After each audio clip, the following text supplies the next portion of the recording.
We are back with another episode of Unscripted with Realty ONE Group. Today, I'm so excited to have you as our special guest. Ahmed Helmi, for those of you who don't know, has taken on the great position of Realty ONE Group Flagship's broker of record and director of sales. It was a mouthful, I'm not gonna lie. So again, I'm so excited to have you here today. I'm so excited to get to know you a little bit better, learn a little bit about your background because, I award franchises with Realty ONE Group. And when you joined Realty ONE Group Flagship, I got a lot of people reaching out and a lot of people are asking me why you decided to come and work with the company. So I thought, why not have you on the podcast and you can share with everybody why you made some of the decisions, to learn a little bit more about you and your background, and, just to talk some things about real estate and recruiting and different companies and things like that. Who knows where the conversation will go? But without me sitting here rambling on, I wanted you to share a little bit about yourself and a little bit about your journey in real estate this far, and just kind of tell us everything and how you came to be here. Everything? Everything. Well, I'm thrilled to be here, first of all, Jen. I would have to say that the big reason for me being here was the opportunity. Yeah. It was the right timing, and it was the perfect opportunity presented at the time that it just made sense for me to make a move. So that's why I made the move. It was just the timing and the opportunity. You wanted to know a little bit about real estate and what my background is. Yeah, and like your journey in real estate. Where have you been? Yeah. What positions have you held?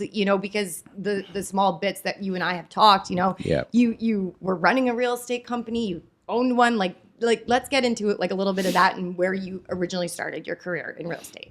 So I started my career in real estate back in 2001. Okay. I actually started working with Ron Rouse at Credit Valley up in Brampton. Okay. It was close to where I was running my business at the time. And as everybody does in real estate, we all start, let's check this out. Let's try this and see where it goes.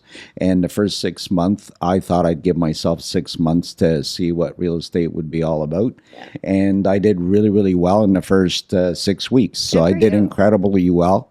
I thought, okay, I can do this. Time to sell my company. So I sold the company that I was running at the time, and I got into real estate full time. Commercial real estate started me off, part of it, and of course residential as well. So I did a little bit of both. Probably, I guess, 2008, early 2008, decided that I wanted to run my own business again. So with a partner of mine, I decided to take on ownership and opened up a franchise at the time. Cool. Ran it for about 3 years. Unfortunately, partnerships don't work really well with me. That's very true. Well, with a lot of people. So yeah, so I decided that it was time for me to move. I went back to Royal LePage at the time. They were looking for a manager with the corporate brokerage. That was near the end of 2010. So sorry to interrupt. So you took on a managerial position with Royal LePage. Is it just because you loved that aspect of running your own business, which was like managing, training, and all of that, rather than just selling real estate? So absolutely. Yeah. So I love the coaching. Right. I love the training. I love building people up. Right. I also love the money. So we all love the money. So the idea for me at that point is that for 3 years, I was not selling. I was managing and building the office at the time. So when the opportunity came to say, hey, Royal LePage is looking for somebody, I interviewed with them. Started working in a small office downtown Toronto, built that office. Then we opened up a new location. Sorry to interrupt. So just to make sure that everyone who's listening understands, when you say built that office, you mean recruited it? Yeah, we started with something similar to what we were doing here. I started with 28 people in that branch. built it to about 57 people. Very nice. And then we needed extra space because it was a really, really small branch, not like what we have here. Right. And we opened up 154 bathrooms. So that was we built the location. it was double the space, plus we had an opportunity to expand on a second floor at the time. Then Royal LePage decided that they were going to sell that office to a franchisee. And so I wanted to stay with corporate, so I moved to a Mississauga office. Okay. Again, built that office. Then I was offered a bigger role to play at the Johnson and Daniel branch, Okay. which is the luxury branch for Royal LePage corporate. So I went in there and I worked in Was the that operations. a tough decision for you? Sorry to interrupt. Very tough decision because everybody was always being told that they're tough folks at J&D to work with. Right. They're awesome folks. Oh, they're awesome. actually Good. amazing. Yeah. Yeah. I had a good run there at J&D for 3.5 years. I worked with 3 different managers. Some of them were absolutely amazing. And then it was time for me to move again. Okay. And I went to Mississauga. And I was working in Mississauga again for probably about 4 years at the Erin Mills branch. And that was, again, incredible people to work with. You know, great people. Always been, one of my real forte, I guess, is to work with people that are looking to build their business. Right. So, right. yeah. So, and then the opportunity came up, and it was the right timing. I was a little dissatisfied where what was going on where I was, and then I got a phone call, and I thought, okay, I'd like to know more about this, and it just worked out. I love the people here. I love the. We're pretty awesome. Yeah. We can't help it. And the opportunity. Right. I think we have an incredible brand that we can definitely grow very well here. Right. And I've always been known to be a reasonable recruiter, I guess. I don't want to toot my own horn too much, but I plan to build this office to where I want to see it as a very successful office. Well, I'll toot your horn. Since Thanks. you have joined us, we have grown by quite a few agents already, and you've only worked with us for a month. Yeah, so it's that's been incredible. A month, actually, Like, I feel like that's super impressive because recruiting, is very difficult to do. So I will give you praise and a shout out because you have brought on quite a few agents and you just started. So Thank you. That's huge. So when you say the opportunity, like for me, the opportunity with this brand was that, it was a brand new brand in Canada, specifically Eastern Canada, because there was already a few offices out West, but it was building something from the ground up, being able to develop process and, award franchises with, great people, great tools, great services, things like that, and actually be a part of something like that and have the ability to grow it and the flexibility and autonomy, to make my own kind of decisions and choices and, take the ball and kind of run with it. So is that what you mean when you say opportunity? Like fill it with a bunch of agents, implement things that are important to agents? So to me, opportunity is having the chance to build something and to see that there are people that really care about building. Right. After interviewing with Harrison and then sitting with the people who actually kind of pulled me in to begin with right at the beginning, and then sitting with Vicky and learning about each personality and the different people. Yeah. I absolutely love it. And I know that we all have our hearts in the right place, right? Where we're going to grow this. I have no qualms about where we're going to be a year from now. I expect to build this, at least this flagship location to 100 agents within the year. I love it. And I believe it. I mean, I do. I think it's amazing. We're super excited to have you. But what initially, like I know, you told us your journey about, it was the right timing and the opportunity was great. So the brand itself, what really attracted you to the brand and made you Colors. excited? I love the colors. Yeah. Okay, wow. We get that a lot. Yeah, yeah. Well, actually, black and gold is everybody knows those are the colors that stand out. Yeah. But not aside from the colors, really, there are a lot of tools, and I know that the people that work with us are part of those tools. So whether it's Kevin, whether it's Loveleen, Nick, you, it's the people. It's the people that always builds what we have. But we also have a toolbox that is full of so many tools.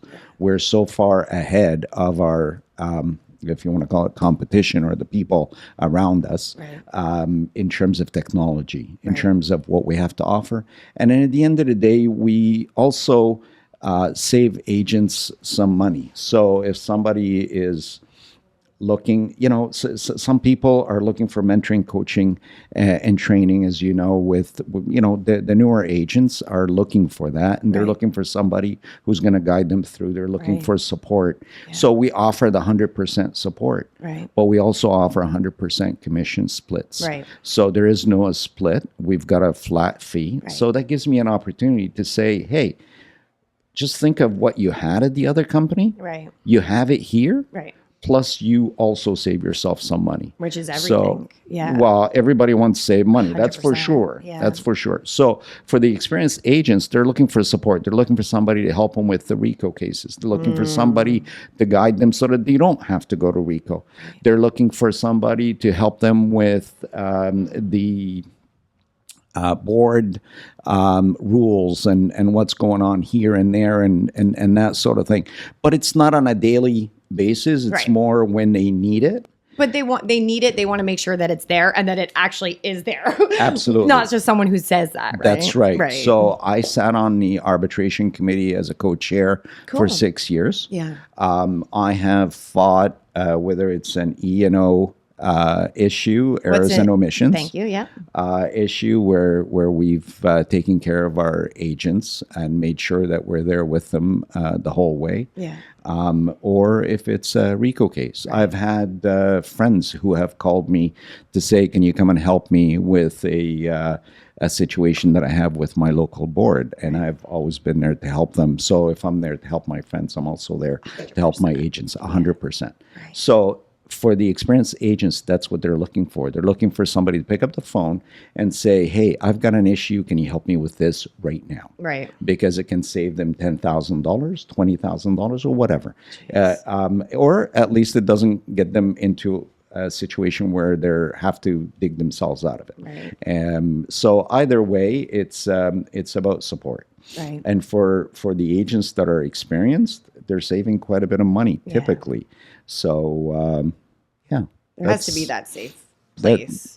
So it's a balance for an experienced agent. They're looking for the support, and obviously every dollar they save, they can put it back into their own business. Right. Which makes sense. Right. Right. So. Okay. So you know a lot of agents, a ton of brokers, like you're known in the industry. In your opinion, based on what you've heard through all the people that you know in the industry, what do you feel the biggest gap for agents is? Again, it's the support. Okay.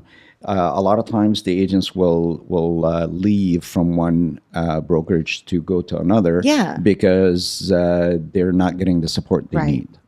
Or sometimes it's because they feel they need renewed energy.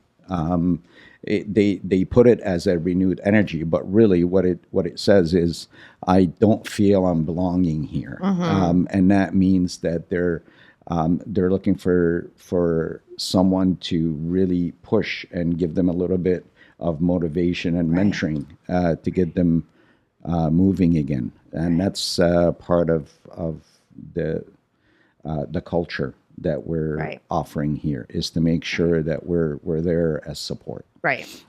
Culture is really huge, and it doesn't matter what office it is. There are other brands that offer 100% commission, but there's no culture. There's nothing there.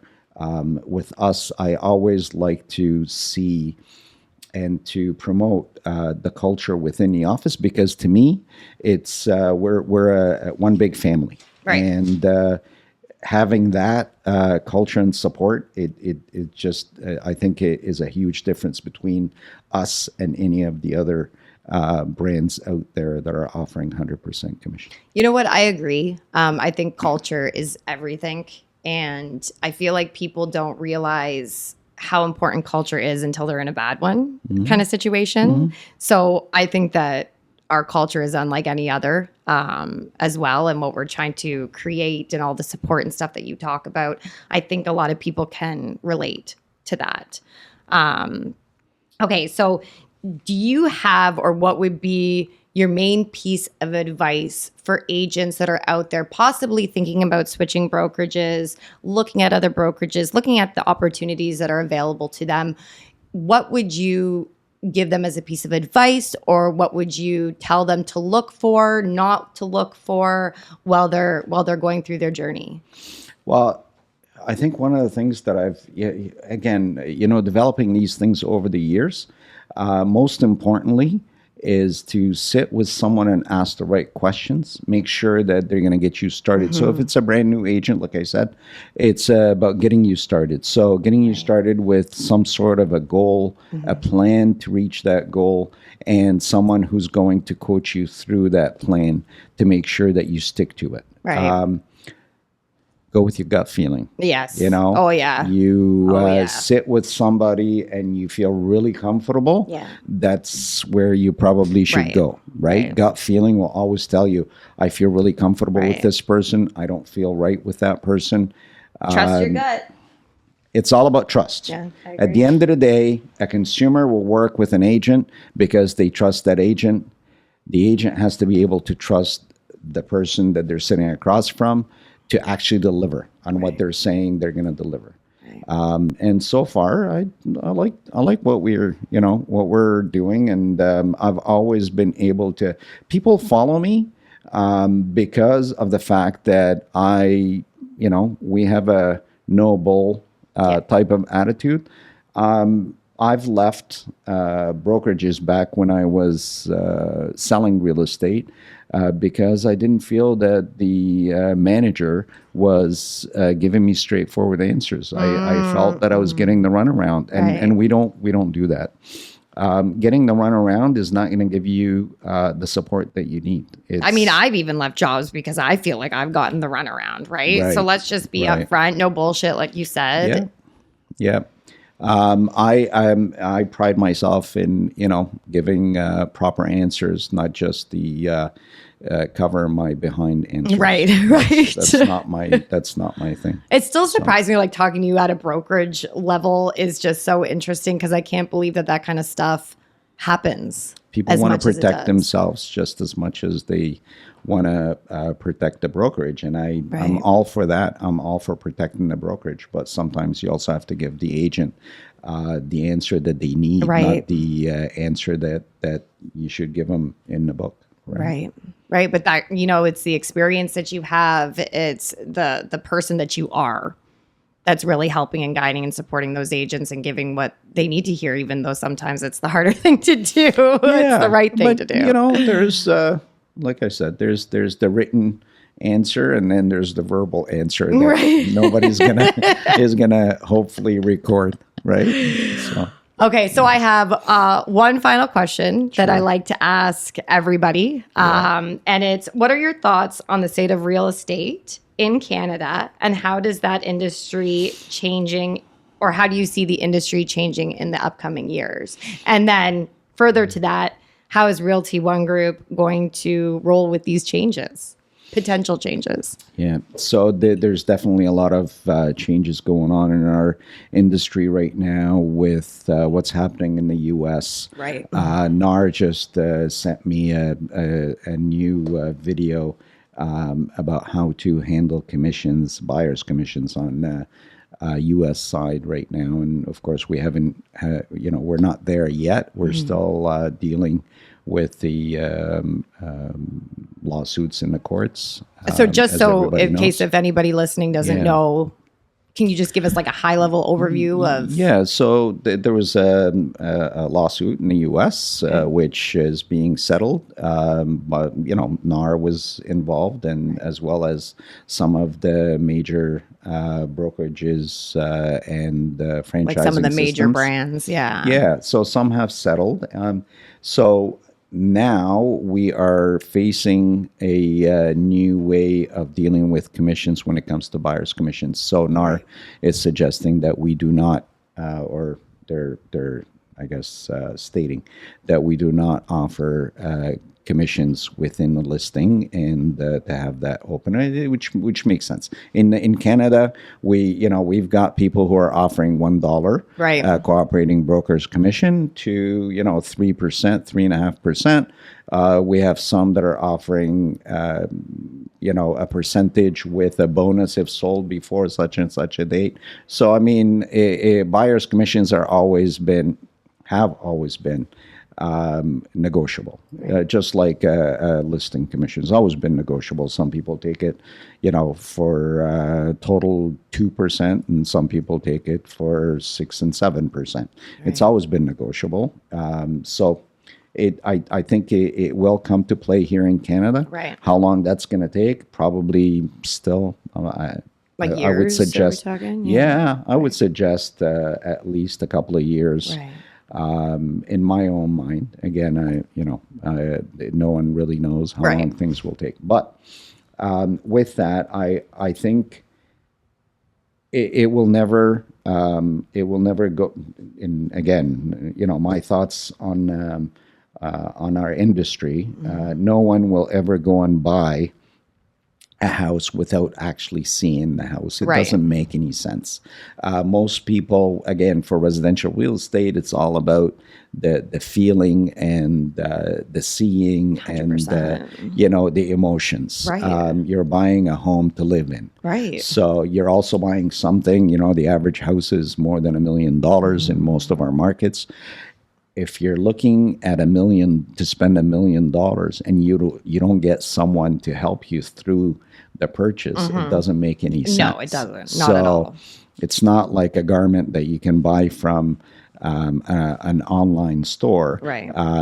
Try it on, and if it doesn't fit right, you send it back. Right. It's well, you're this talking is the biggest about purchase of someone's life. Absolutely. Right. And so I really don't think that's going to go away anytime soon. I think we're using more and more technology. We're using AI for a whole lot of different aspects of our business. It started off with things like virtual staging, for example, right? That was an AI thing, if you want to call it that. Right. And today, most of our agents are using AI to put together a more attractive description of whatever it is that they're trying to put together. We even have it built into our back end system now. Exactly. Yeah. So so I think we're already way ahead of the curve when it comes to our brokerage. Right. And I think we're going to continue doing what we're doing for the next, until I'm done with this anyways. So over the next 10 years, I don't see our industry going away. Not the way of the vacation people, for example. Everything went online, and then there was less and less need for them. Right. You're talking about spending $1,000 to go on vacation versus spending a little $1 million. Different. Yeah, just a little. Big difference. Big difference. So yeah. I think we're here to stay. Yeah, I agree. I think the use of technology makes us even more and more attractive to the consumer, and it definitely assists our agents in doing their job. Right. I would agree. Yeah. All right. Well, I mean, thank you so much for My pleasure. taking this time. And, do you have any last minute things you want to share? I am looking forward to doing all the cool things to build our COOLture, as we say. Yeah. And we're here to do some amazing, serious business. So, I'm looking forward to having the one everywhere. Me too. Let's do it. All right. Thank you. My pleasure.